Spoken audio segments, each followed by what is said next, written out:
The fattest country in the world isn't America. It isn't Britain.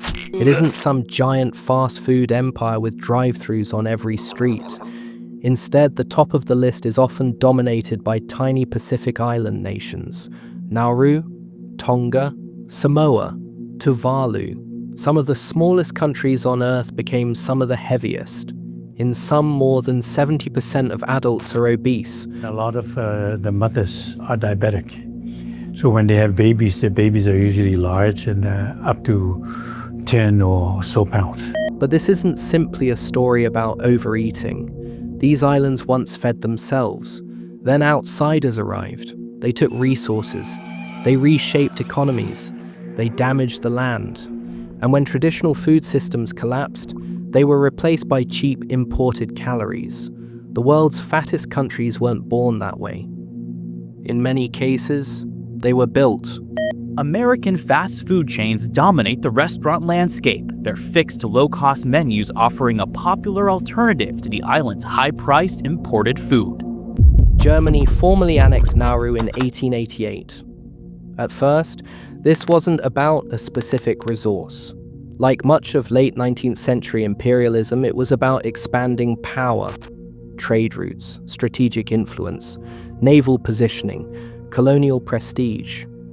For Nauru's indigenous population, this wasn't a fair diplomatic negotiation. This was a tiny island society confronting industrial empire. Militarily resisting Germany would have been like an ant stepping into a boxing ring with Mike Tyson.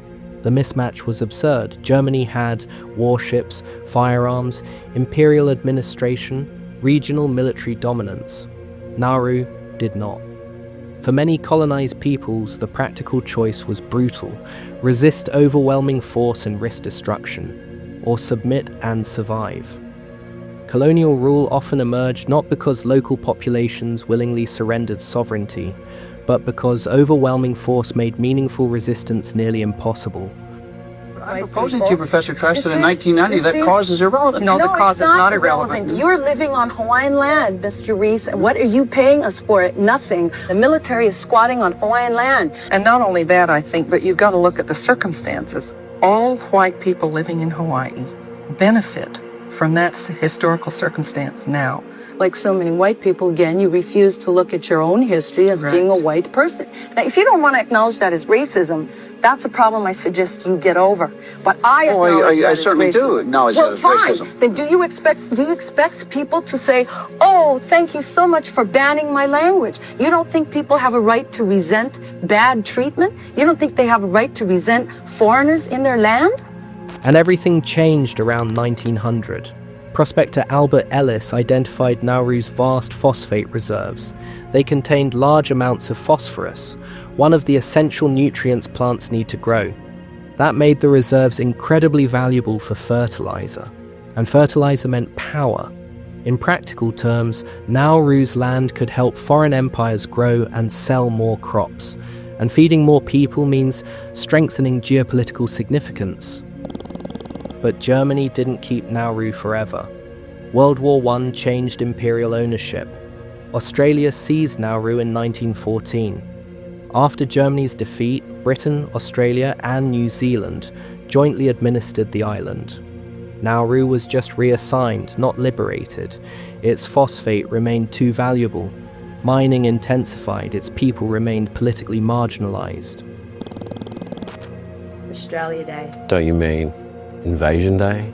For us, it means survival. It's like somebody that comes into your house, does horrible things to your family, and they're like, dude, we're gonna have a party. Yeah, and we're gonna put it on the date we turned up. The Australian government is defending its multi-billion-dollar plan to deport hundreds of migrants to the tiny Pacific nation of Nauru. They already don't have a right to be in Australia.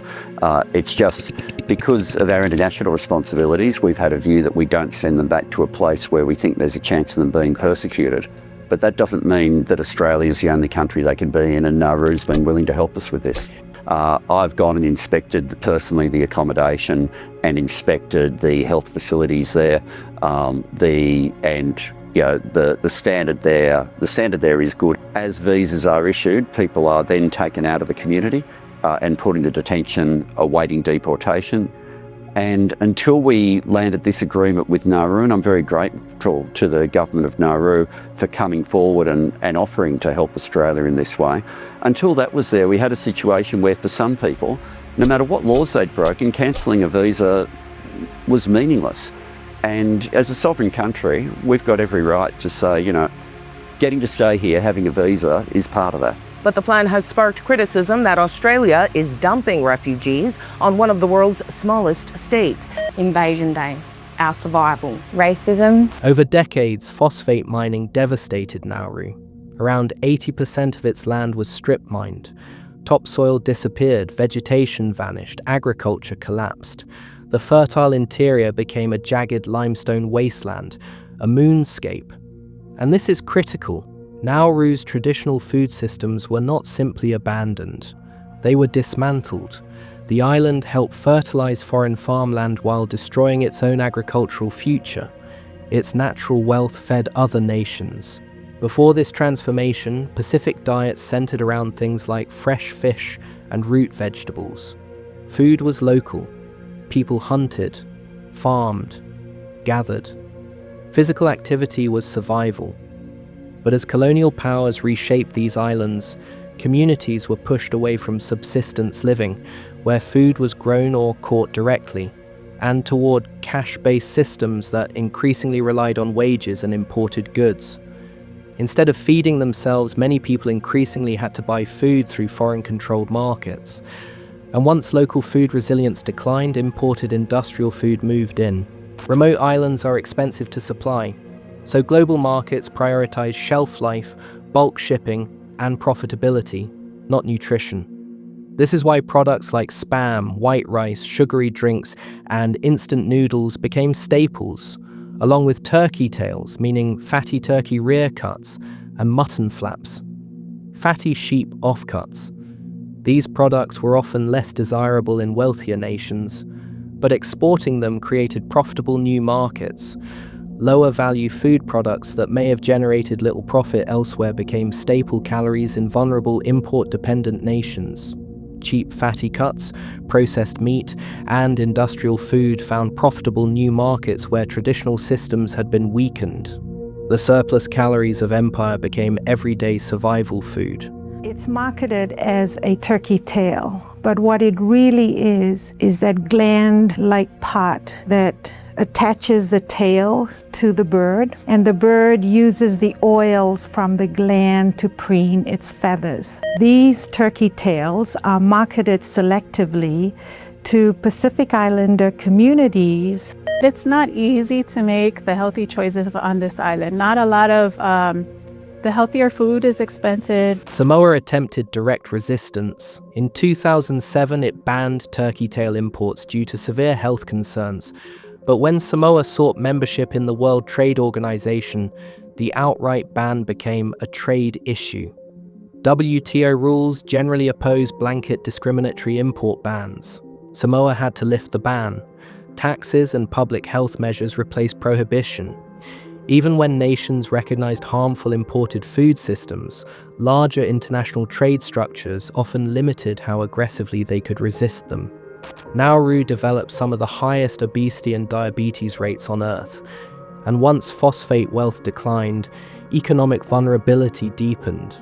This is the full cycle: conquest, extraction, environmental destruction, agricultural collapse, import dependency, cheap industrial calories, public health catastrophe.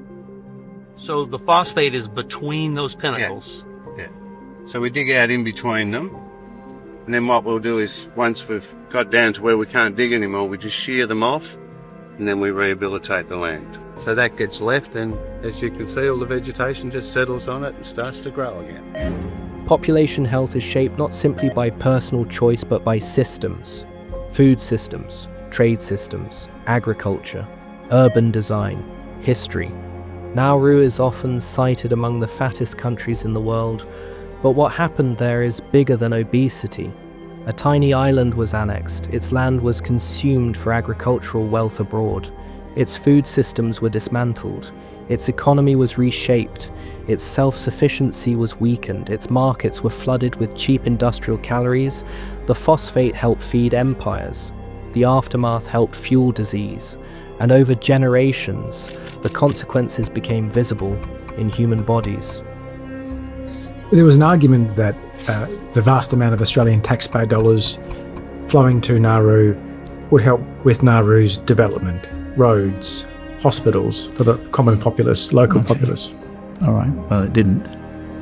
There's no evidence of that at all. The only thing that I saw around the periphery of the country were these garish, small, colourful slides that the government of Australia had given them for their children to play on. But there's no infrastructure at all, none at all. Given what you witnessed in terms of human deprivation, being a doctor, how does that sit with you? Badly, you know.